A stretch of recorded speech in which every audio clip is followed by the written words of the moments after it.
volcano eruption, like the one under Yellowstone National Park in Wyoming. The European Science Foundation has released a 70-page report called Extreme Geohazards: Reducing the Disaster Risk and Increasing Resilience. It references the Yellowstone supervolcano. Northwest Wyoming, land of geysers, mountains, and lakes, is also sitting atop a supervolcano. And it just took what scientists describe as a deep breath. The Yellowstone volcano is one of a half-dozen or so tantrumy mountains that earned the title supervolcano because its eruptions can eject nearly 250 cubic miles of ash, dust, and gas. For comparison, that's about 1,000 times the volume of Mount St. Helens eruption in 1980, which was in itself a pretty big deal. But you shouldn't be surprised. Yellowstone is famous for its hydrothermal features like geysers and hot pots and fumaroles, which are all products of this volcanic hotspot, where half-melted magma swells up close to the Earth. Swarm of earthquakes have hit Yellowstone National Park over the past week. The park is home to a massive supervolcano that could erupt at any time. So is the swarm warning us about a looming disaster. RT's Brigitte Santos joins me live from Los Angeles with the details. So Brigitte, how many earthquakes have hit Yellowstone this week? Natasha, the U.S. Geological Survey has tallied up over 500 earthquakes in that area in the past week. Now, this swarm began on June 12th, and it is currently ongoing. Swarms are incredibly common in this area. In fact, they account for about 50% of all of the seismic activity in Yellowstone. And these are quakes that are ranging from 4.5 in magnitude to below zero. So I'm not sure whether there's much cause for concern right now. I do want to mention that this is a supervolcano with a thick continental crust that causes large buildups of magma, and it's capable of producing a magnitude 8 eruption on the volcanic explosivity index. That means the explosion could be 2,500 times larger than the Mount St. Helens eruption in 1980, which is regarded as the largest and most deadly eruption in U.S. history. We're talking about a sleeping Godzilla underneath Yellowstone that, if it erupts in a maximum eruption called Category 8, it could literally tear the guts out of the United States of America. Instead of having 50 states of the Union, we would only have 30 states of the Union. Now that's Category 8.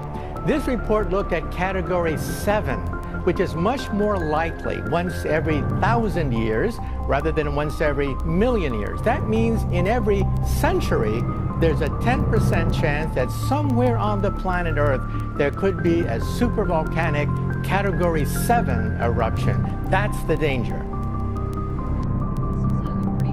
Prospect. I want to just show people what we're talking about here when we talk about this super volcano, and we have a little thing to show you, a map with some of the details. So that's where it is. It's beneath Yellowstone. It's been there, as we know. I guess this has erupted 3 times in 2.1 million years. But what they're worried about is the fact that they say that the ground has started to swell in levels that they have not seen before, 10 inches in some places in the past year. What does that tell us?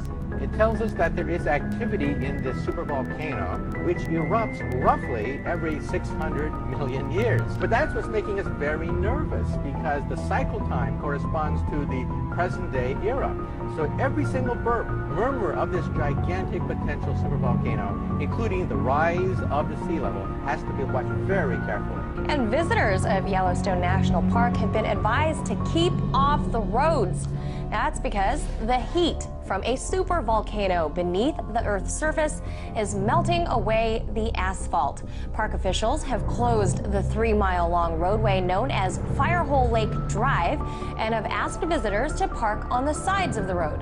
Park officials warned that stepping on the seemingly solid asphalt could create an illusion, and you could quickly find yourself stepping into hot water.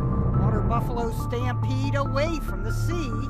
So maybe it's not surprising that this video was shot about 2 weeks before an earthquake measuring 4.7 rattled Yellowstone this past Sunday. There are several major curves, or threat curves I call them, to the people of Earth. Geophysical changes, geological changes, astronomical changes, political changes, threat of war. All these factors are playing heavily upon people's minds today. The earthquake thing, I used to be able to predict them fairly accurately, between 70 and 90% on a given week, using data from the U.S. Naval facility at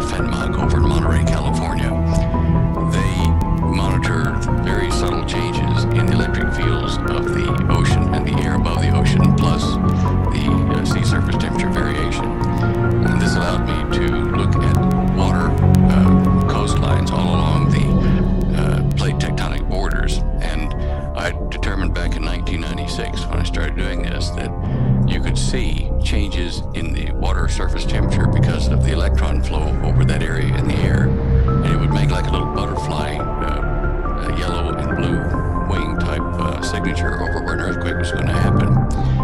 And I perfected that technique over the years until 2005, when the Finmont facility, the Navy, put up a new constellation of satellites and new programs on a new Cray computer. And they did not allow me to then access the files I had before to generate these reports. Strange enough, I was accurate enough that the Association of Island States, or island countries, if you wish, asked me to explain how to use it so that they could use it to predict tsunamis. Some of the information from Yellowstone Park, where we have the Yellowstone caldera, since I think it was about February of last year, the government made all of the USGS employees, truck drivers moving equipment in and out of the sensor ranges there, everybody signed non-disclosure agreements with the government, facing penalties of cash fines and also imprisonment if they told what they're doing there in Yellowstone. And we had a geologist break silence. I won't name him, but anyway, they have been running huge, high volume internet lines from their sensors all over the Yellowstone Park area down into Texas. I think they may be now switching it over to the NSA facility in Utah. One of those catastrophic supervolcanic eruptions may be, several 100,000 years between times, but what they're doing now is they're measuring the increased appearance of helium, an isotope of helium gas, which was buried way down deep underneath the Yellowstone. And when that starts to release, it means that there's geological activity down there in a deeper pool of magma, which they have recently. Well, the bottom line is we're going to see trouble with Yellowstone. We're going to see trouble with Lake Taupo caldera down in North Island, New Zealand. Both of those are under severe stress from different types of tectonic plate movement, but they are both supervolcanoes. And Lake Taupo erupted last in 87 AD. It sent up so much ash from the southern hemisphere that the Chinese astronomers at that time recorded 3 days of darkness after the eruption down there. Now, USGS has been told not to panic people because it hurts real estate values in the economy if it gets too serious. But people who read between the lines will see that we're being warned by USGS, by drills and just kind of subtle warnings in the newspaper in California that earthquake activity and hence some volcanic activity is somewhat imminent. And they're trying to get people to gradually readjust their circumstance without causing a panic. Mind you, with all the illegals in California, I guess, if that fell into the sea, it wouldn't be a great loss, but still, you got to give them a chance. The new plasma pool they found deep down has opened up a vent to the northwest, heading toward Mount St. Helens direction. This one is a very deep vent because when the Fukushima earthquake occurred, on that day I was watching the seismic helicopters at Yellowstone, and one of them in the northwest corner picked up and rang like a bell before the normal shock wave could have even reached the United States. And that means to me that there is a direct hydrodynamic connection in the magma between Yellowstone and the western side of the North Pacific. This is what they're watching because it will be a prelude to New Madrid. It'll be a prelude to a number of other volcanoes and breaking up of the west coast. So the Yellowstone caldera is kind of a new kind of instrument in addition to being a threat. I wanted to jump in here real quick tonight and share an email that I received from a guy that I knew a long time ago, a very trusted individual that has in certain ways risked his life for me and same as I did for him. But he sent me a very disturbing email today, and you can see right here it was 8:06 p.m. exactly like 17 minutes ago. It took me a minute to get everything set up. I am not disclosing this individual's name on the email. It's just not going to happen. But let me read the email for you. It says, "Hello, Tom. Just wanted to take a minute to give you a heads up. I know you have been well prepared for a long time, my friend. Just so you know, it would not be a good idea to stray too far from your bunker for a while," because he knows I have a bunker set up and supplies and everything. Anyway, briefly, he says, "I will tell you that the USGS is suppressing the earthquake activity at Yellowstone caldera from the general public. Washington is aware of this because they are the ones giving direction about this blackout. This is the reason for all the preparations made in FEMA Region 3. This is the reason they moved those nukes out of Texas in a big hurry. I heard something about that before.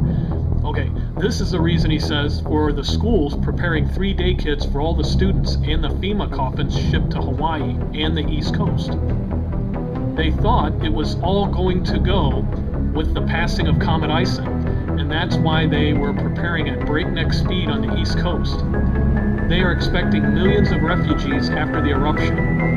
They are saying the New Madrid is also waking up, and all of this is due to an increase in solar activity affecting all the fault lines in the world. You know me, friend, and I got to tell you, I'm scared to death for myself and my family, because I overheard a man say the other day that the big one is on the way. He leaves it with, got to go for now, friend. I hope you can survive this. He says, I know you can survive this, Tom, because as long as I have known you, you have always had a strong will to survive. I hope to join you and your family soon. Please save us a spot. And he knows that I will always have a spot for him. But this is definitely pretty disturbing, and I guess it's all coming through the State Department, USGS.